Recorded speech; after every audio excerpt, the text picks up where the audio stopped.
La Fiesta dei Patrie dal Friul è una manifestazione che si svolge da 49 anni e che dal 2015 è stata riconosciuta con legge dalla Regione Friuli Venezia Giulia per ricordare e valorizzare le origini, la cultura e la storia di autonomia del popolo friulano. Si tratta di un'occasione per celebrare in comunità i valori culturali e linguistici in cui i friulani si riconoscono quotidianamente e attraverso i quali affermano la propria identità. Perché la Fiesta dal Friul fa proprio questo, sin dalla sua prima edizione, festeggiata ad Aquileia nel 1977, iniziativa di Don Francesco Placereani, meglio noto come Precheco. Festa è una ricorrenza sempre importante e ancora più rilevante quest'anno per il 50° del terremoto.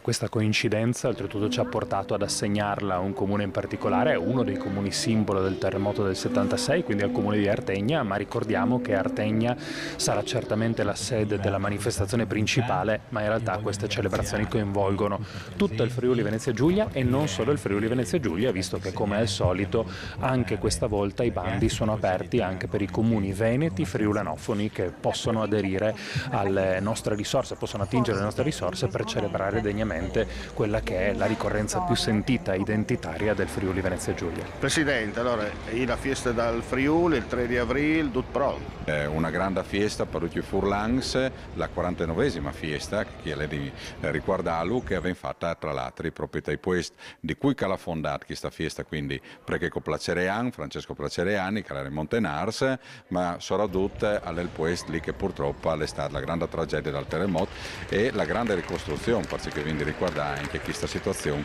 che ha avuto i furlans come protagonismo non dal momento della ricostruzione stessa, ma anche facendo scuola, ecco, di ciò che vuol dire far risorgere un territorio.